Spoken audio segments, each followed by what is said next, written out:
जे criminal procedure code मध्ये पूर्वी कलम 41 होतं, जे आता BNSS मध्ये 35 झालेलं आहे. त्याच्यानुसार आरोपीला अटक करायची असेल तर त्याला नोटीस दिली पाहिजे. या मुद्द्यावर आरोपीचे वकील जास्त वेळ युक्तिवाद करत होते. त्यांचं म्हणणं कायद्याच्या दृष्टिकोनातून इतर केसेससाठी बरोबर असू शकते, पण या केसेसमध्ये ते गैरलागू स्वरूपाचं आहे.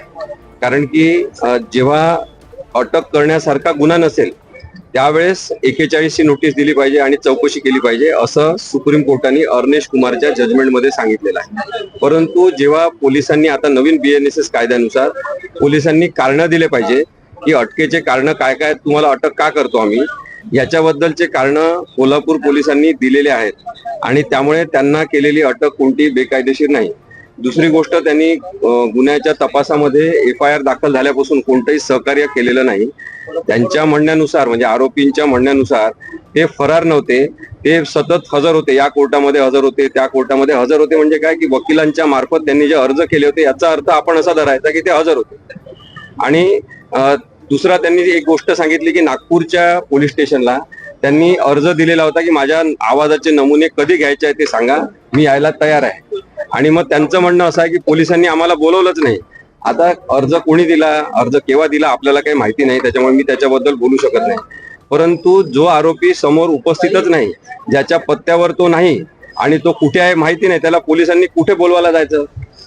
म्हणजे तो स्वतः मिस्टर इंडिया सारखा गायब झालेला असेल तर त्याला बोलवायचं कसं? आणि मग पोलिसांवरच परत आपण खापर फोडायचं की त्यांनी आम्हाला बोलवलंच नाही. आता 7 दिवसाची पोलीस कोठडी मागितलेली आहे आणि माझं म्हणणं आहे की 7 दिवसाची पोलीस कोठडी सुद्धा अपूर्ण आहे. पण प्राथमिक पातळीवर 7 दिवसाची पोलीस कोठडी पूर्णच्या पूर्ण दिली पाहिजे. सगळ्या 7 दिवसांची कोर्ट काय ऑर्डर करेल ते आपल्याला माहित होईलच. कारण की आवाजाचे नमुने जे घ्यायचे आहे ते अत्यंत शास्त्रीय आणि वैज्ञानिक दृष्टिकोनातून घ्यायचे असतात. 5 जणांचे आवाजाचे नमुने घ्यायचे असतात. नंतर आपल्या आवाजामधून जे काही वेगवेगळे गोष्टी असतात त्याच्यामध्ये स्वर आणि व्यंजन हे महत्वाचे असतात. आणि आवाज बदलला जाऊ शकतो, आवाज मुद्दामून वेगळा काढला जाऊ शकतो. त्यामुळे आरोपीचं वेगवेगळ्या वेळेस व्हर्जन घेणं आवश्यक आहे. त्यासाठी सुद्धा न्यायालयाने आज आदेश करणं आवश्यक आहे. जर त्यांनी ते आज आदेश केले नाही व्हॉइस सॅम्पल घेण्याचे, तर पोलिसांना व्हॉइस सॅम्पल घेण्यासाठी पुन्हा पुढच्या वेळेस अर्ज करावा लागेल, सेपरेट अर्ज करावा लागेल आणि त्याचे व्हॉइस सॅम्पल घेण्याची प्रक्रिया करावी लागेल. तक्रारदार आहेत त्यांनी ऑडिओ व्हिडिओची क्लिप आहे. नाही, कसं आहे, जेव्हा महात्मा गांधींना मारलं तेव्हा गोडसेनी काजळ लावलं डोळ्याला आणि ताईत घातला गळ्यामध्ये की तो मुसलमान आहे असं पकडल्यावर वाटलं पाहिजे. त्यामुळे मग आता काँग्रेसच्या लोकांनी आश्रय दिला असं म्हणणं सुद्धा त्याच प्रकारचा एक भ्रम निर्माण करण्याचा प्रकार आहे की आरोप कोणीतरी कोणावर तरी असेल, आरोपी कोणीतरी असेल आणि मग तो दाखवायचा प्रयत्न दुसराच कोणीतरी करायचा. हे डायव्हर्शन आहे सगळं.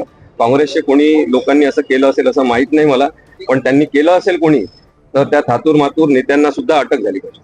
मी ठामच आहे की काही वरिष्ठ पोलीस अधिकाऱ्यांशी त्याचं बोलणं होतं. तर नागपूर पासून कोल्हापूर पर्यंत कोण पोलीस अधिकारी, आम्ही कोणाचे नाव घेऊ इच्छित नाही.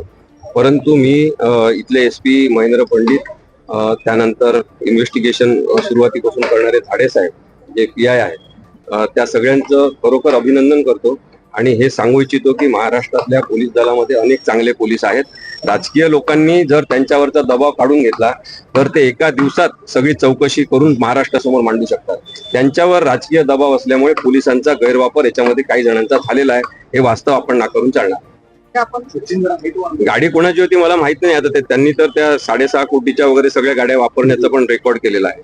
एक पत्रकार म्हणून तुम्हाला त्याचं आश्चर्य वाटत असेल, पण असे सुद्धा काही पत्रकार महाराष्ट्रात तयार होत आहेत. त्या सगळ्या गाड्यांची माहिती घेतली पाहिजे की त्यांच्याकडून त्या कशा आल्या, कुठून आणल्या, याबद्दलची माहिती सुद्धा पोलीस घेतील. कारण की तपासाच्या भागामध्ये आता सगळंच येणार. कारण की त्यांनी ज्या ज्या माध्यमांचा लपून बसण्यासाठी, पळून जाण्यासाठी उपयोग केला त्या सगळ्यांची माहिती घेतली. सर, प्रायमा फेसी मोबाईल डेटामध्ये काही टॅम्परिंग झालं असं वाटतंय का? सर्वात पहिले उच्च न्यायालयामध्ये जेव्हा इंटरिम जामीनसाठीचा अर्ज सुनावणीसाठी आला होता मागच्या वेळेस, तेव्हाच सरकारी वकिलांतर्फे सांगण्यात आलं होतं, आम्ही हे म्हटलेलं नव्हतं, आम्हाला माहिती नव्हतं, सरकारी वकिलांतर्फे सांगण्यात आलं होतं की मोबाईल मधला डेटा त्यांनी त्याला काय म्हणतो, मोबाईल आपण हे केलेलं आहे, फॉर्मॅट केलेला आहे. आता मी जेव्हा माहिती घेतली तेव्हा फॉर्मॅट करणे, डिलीट करणे, इरेज करणे याच्यामध्ये खूप मोठा फरक असतो.